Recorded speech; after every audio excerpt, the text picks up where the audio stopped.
everybody, I am Jarrett Ross, the GeneaVlogger, and on today's tutorial, we will be discussing DNA Painter's new Trees tool. Now, this is something that was announced a couple months back on one of my videos, actually, when I did an interview with Johnny Pearl, who created DNA Painter. And the Trees tool is a new way to start using DNA while actually looking at a family tree. Now, to create a tree, all you have to do is when you log in, when you're at your front page, just go up here over to Trees, and you'll click that, and this is going to bring up your home page. And you'll see that I've already done a whole bunch of trees. I've messed around with it a whole bunch. But to start a new tree, all you have to really do is go down here, and you'll see Create a New Tree. So we're going to click that, and then this is what you are going to get. This is the basic setup of the tree. So you have you, your father, your mother, grandparents, great-grandparents, and so on. So to start editing, the first thing you really want to do is start filling out names, and just hovering over, just like in the What Are the Odds tool, you'll see that we have a couple options: view, edit, delete, or mark as a genetic ancestor. Now, to start out, we'll just talk about view, edit, and this is just going to be the basic of viewing this person and being able to edit them. So here we have mother. You'll see show relationship path, and if you click that, you'll notice that it pops up and it shows your mother. But as you start to look at some older generations, this relationship path is quite helpful. Now, you can also click show in tree, and by clicking this, it's going to show her highlighted within the tree. And so that can be helpful if you have a really big tree, and you can actually use that in another view that we'll talk about in a bit. Now, going back to the view edit, we're going to go to edit or add notes, and this is where we're going to put in the basics. So if you want to put in your mom's name, living, deceased, you can put in birth date, birthplace, death place. And you also have the option here to change the color, and you can mess around with different colors, and we'll talk about some palettes that they already have set up on the website. And here we also have the mark as a genetic ancestor, which, if you remember when we were hovering over that node, that was one of the options. Well, as you can see here, check this box if you have DNA matches you've been able to trace to mother.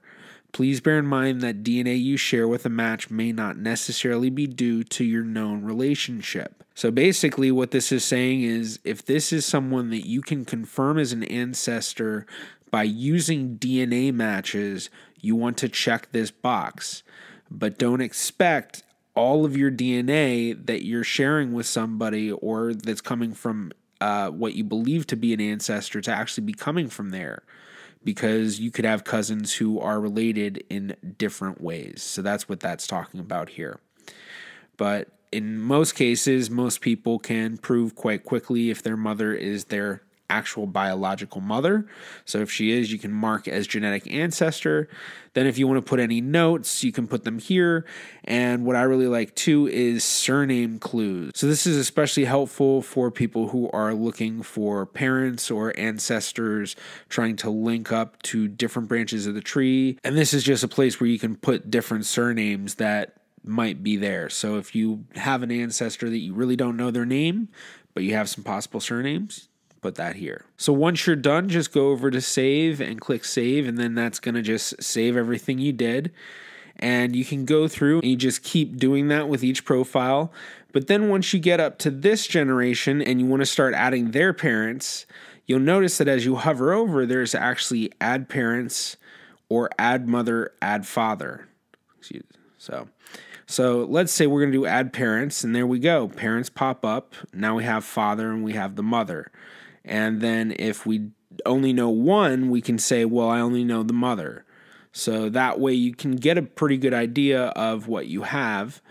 And this is actually important because if you want to use the tree completeness shows you how many ancestors you actually know. So when I click that, you'll see that it pops up parents 2 of 2, grandparents 4 of 4, great-grandparents 8 of 8. We don't have any names in there other than father, grandfather, great-grandfather, etc. But it's counting that as people. And then the second great-grandparents, well, we have 3 of the 16, so it's counting 19%. So if you want to really get a good idea of your tree completeness, then that's a good way of keeping that down. And we'll look at some tree completeness for some of the bigger trees that I've already uploaded. So going back here, it's just the same thing. If you want to mark as a genetic ancestor, you can click there to do that. It'll automatically do it, and you'll see that it's saved. You can do your view edit. You can also delete. So if maybe you're wrong, you can go ahead and delete it. Now, as you start to build your tree out, or if you upload your Gedcom, there are different amounts of generations that you can actually view. If you go over here to the left side, you'll see this 6 generations with a little down arrow. If you click that, it's going to open up your generation slider. And you can slide this all the way up to all available. So if you upload a big Gedcom and you have it going back to your 10th great grandparents and that uploads, well, you can view that through all available. Although I will say it's a little hard to do so. Then you can also bring it down. So if you only want to look at 4 generations, you can do that. You can't do it any lower than 4, but you can go 4, 5, 6, 7, 8, and then all available. Now, one other thing that's quite helpful, especially for those who have a hard time viewing smaller print, you can actually zoom in or zoom out. So if you want to make it really easy to see, just zoom in. I did notice that, as you might see right here, that there's kind of like this white box. It's only limited to this small amount of area. It makes it a little bit harder. I prefer to just keep it at the regular size, but if you need that bigger print, there you go. For the color scheme of your tree, there are a couple of options. This is the default, and you can go into each profile, do the view edit or add notes, and then you can change the color, which I, on one of my trees, use this, which I found helpful, where as I went into the older generations, let's say this is purple, well, I'm going to do this line a lighter purple. So I do choose, save, and now the father is lighter purple, but the mother stays dark purple. So if I add his parents, then I add her parents, they're going to stay dark purple, he's going to stay light purple. And then even if I want to do it again, I can do edit, go to the color, and then make an even lighter color and choose and save. So one thing that I noticed that might be helpful is if you actually wanted to change the color for someone that you already have in there, go into view edit, and just go ahead and change it. So let's say we want to make it darker, like a real dark purple. So there we go.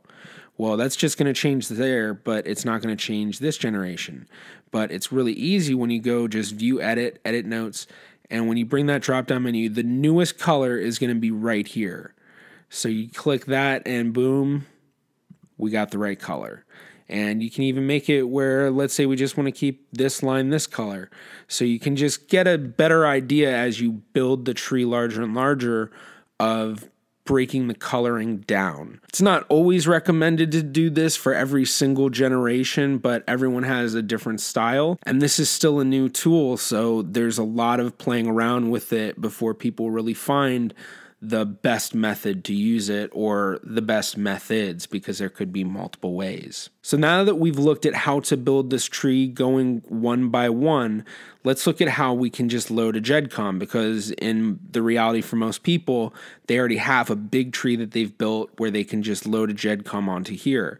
Now, I'm not going to discuss how to create Gedcoms. Every website is a little bit different, but once you have that Gedcom, if it's in a zip file, make sure that you unzip the file, because you will need to upload an actual Gedcom file. So we're just going to click load, and we can either drop it in. So if we already had a thing open, or if you have one of those browsers where the download shows up right down here, you can just drag it right in. But we're going to click here, and I'm going to need to go to that correct folder. So over here in the correct folder, we're going to choose this 1000 Ged. So I'm just going to open, it's going to load up to here. Now this is one of the things that's really cool about the upload for this Gedcom, is when you upload the Gedcom, it doesn't matter who is the focal point of the actual Gedcom. You can choose anybody to become the focal point of this tree. Now once you choose that, you can't change it. If you want to see somebody else as the focal point, you will have to upload the Gedcom again and choose them as the focal point. So for me, let's say that I just want to choose my great-grandmother Jane Moscow as the focal point. So I just type in her name, Jane Moscow, and there she goes. She pops up, Jane Moscow. So I'm going to click that. Then we have privacy options. So if there's any people who are living, we can choose to just have the names as living. And if we want to just import all the details because we don't care about who sees what, we can do that. Now with this tree, it's going to show all of her ancestors. As far as I've found, it doesn't upload any of the information on the descendants. So Jane obviously does not have any ancestors who are alive. But if for whatever reason you do have living ancestors in your tree, you do have some options, especially because there are some sharing features that we'll talk about later. Now, we also have generations where we can import up to 8th great-grandparent level or import all available generations. Now, one of the reasons why I think that they went with 8th great-grandparent level is because that's usually right around that level where it's very difficult to figure out if you're actually getting genetic material from that ancestor. And as you go further back in time, you have less ancestors that you're actually inheriting genetic material from. Because even though all of your ancestors are your ancestors, there's so many of them, you're not getting all of your actual genetic makeup from all of them. Now, we also can do import all available generations if you want to see all the different information, which can actually be especially useful in some of the other tools that go along with the tree. So we're just going to go ahead and do import all available generations, and then we're just going to click here, import ancestors. And it imports almost instantly, and there we go. We have this. This is a 7-generation view, and we have all of this information already put in. And we're going to just zoom out a little bit, and you can see that the coloring kind of stays the same after the great-grandparent generation. That's what marks the coloring. But now that we have this big tree, there are some really cool tools that I'm going to show you that really make this stand out, even though there's a lot more features that I know Johnny is planning to add to this tool. So the first thing we're going to look at, we're going to go to DNA filters. And when you click this, you're going to see that we have a couple of options. We have show genetic ancestors, show xDNA path, and show mitochondrial DNA path. So if we do show genetic ancestors, it's not going to show anything for us now because we haven't selected anyone as genetic ancestors. But let's go through and we'll go mark as genetic ancestor, mark as genetic ancestor. And so that's what that's doing is we're going to undo that, and then you'll see it just has that little box there that shows you that. Now for the other filters for our xDNA path, this is what really sets this tool apart, is because now we can click show xDNA path, and that's going to show you every single ancestor of the focal person who they're receiving xDNA from or likely receiving xDNA from. And if you click on one of their names, you'll actually see down here, not yet marked as genetic ancestor for Jane Moscow, source of 12.5% on average of Jane Moscow's xDNA in the mitochondrial path for Jane Moscow. So it's showing you that she would receive 12.5% of her x-chromosome from Rachel Moses Barzilai, or at least on average 12.5%. So this is not only helpful because it's showing you each person that they're inheriting their xDNA from, but it's giving you the amount that you can expect that they would have inherited from them. But where this really stands out is when you go into your fan view. And here you have the fan view of the tree. Now the fan tool does not have a generation slider, or at least at the moment it doesn't. I'm guessing that beyond the 8th generation, which is going to be the 7th great-grandparents, that it's not going to be able to, the squares will just be too small. I mean, you can see how small that one square is right there. But for big trees like this, it could be helpful to look at some smaller amounts of generations. Now, as you can see, all of this area that is covered in this sequenced X look, which actually kind of looks pretty cool, these are all the people that Jane would be inheriting her xDNA from. And as you can see, as I hover over the names, that in the center, it's actually showing in this little box, and it's happening right here, source of 25% on average of Jane Moscow's xDNA, but as you can see, as we go up in the older generations, it gets smaller and smaller because you're only getting so much from each generation. And you can see here 0.1953125%. So basically a fifth of a percent of her xDNA would come from this seventh great grandmother. So this is really, really helpful. And we're going to take a look at some of the other trees that I've put up here. So we have Abraham Chaim Nunes Vaz, and this is actually Jane Moscow's husband. So I'm going to go back to the fan view because it's my favorite view. And there we go. And I think it just looks so cool just how this is already with all of the different colors. And it really gives you an idea of places within your family tree that maybe you can work on further. So right here, this part of the family tree, I really haven't done a whole lot there. So I'm definitely going to be looking further into that side, although I know a lot of cousins have already done some work there.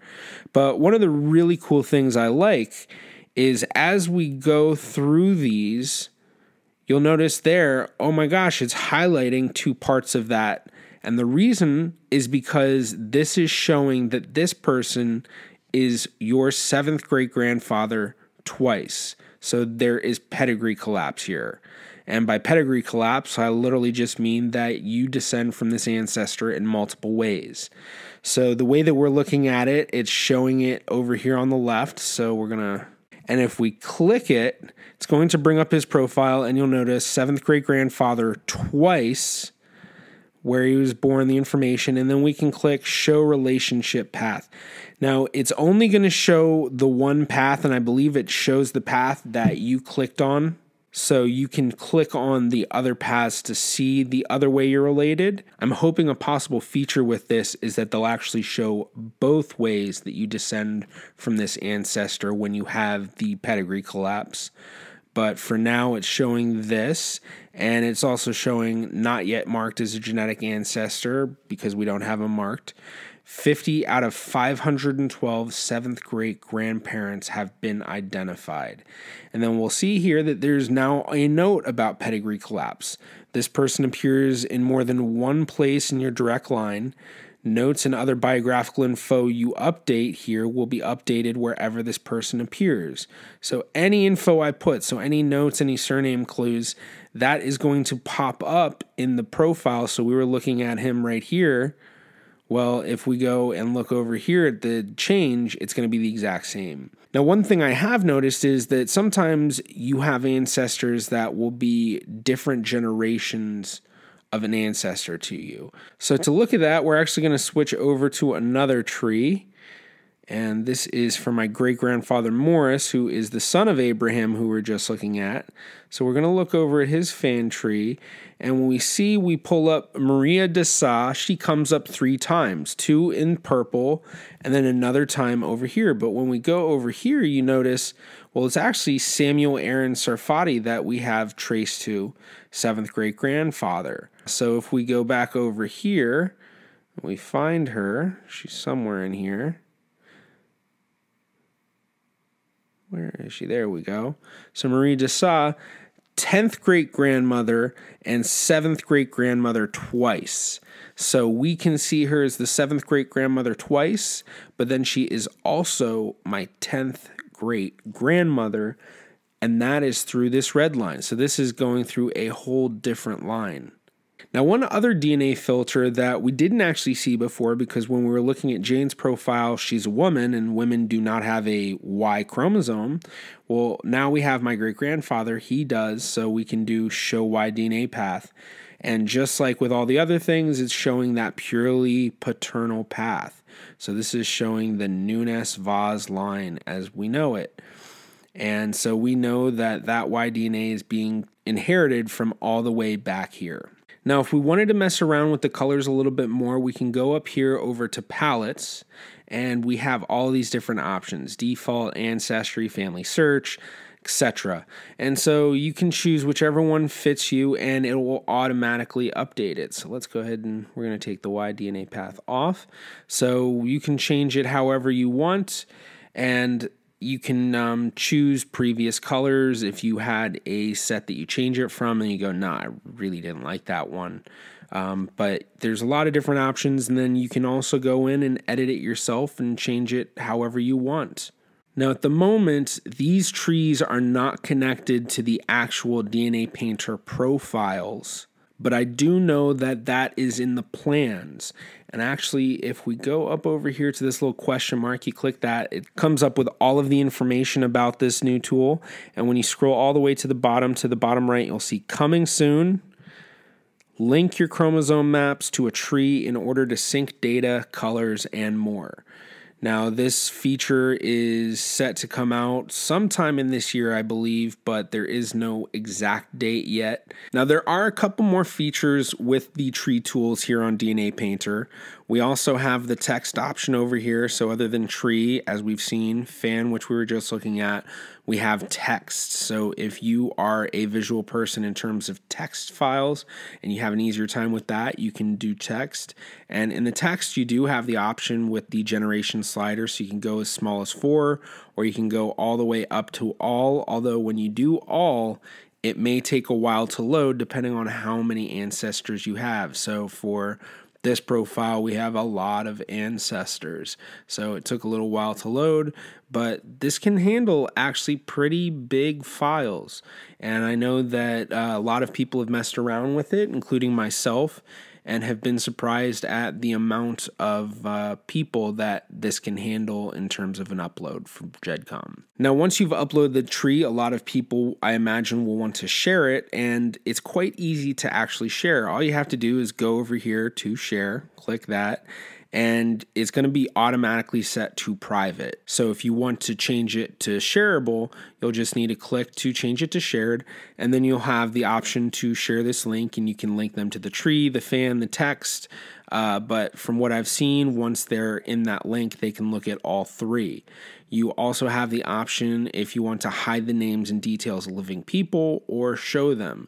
So if you uploaded a Gedcom and you included all the details on living people, but then you share it and you're like, wait, I don't want them to be able to see that, you can still hide it to share it for them. So you just copy this, or you can hit the copy button and it automatically copies it to your clipboard. Now, at the current moment, access is limited to anyone who is a subscriber to DNA Painter, but once this actually is fully released to the public, it's going to have a free option where you can do 1 tree per user.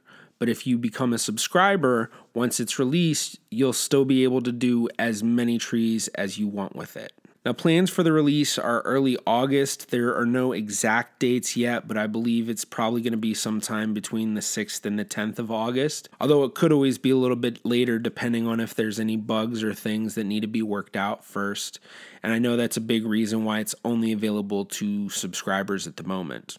Now, if you're looking to get access to this tool before it's fully released and you don't have a subscription, I highly suggest getting a subscription, and I highly suggest just getting a subscription anyway because DNA Painter is so useful in just painting the profiles along with this new tree filter, so getting a subscription is really worthwhile. Thank you so much for checking out my video. If you enjoyed, please be sure to give it a thumbs up. You can also click right about here if you'd like to subscribe. It's completely free to do so. And be sure to click that bell so you get all the notifications. You can also follow me on Facebook, Twitter, or Instagram at GeneaVlogger, or become a patron on Patreon. I'm the GeneaVlogger. I'll see you in my next video.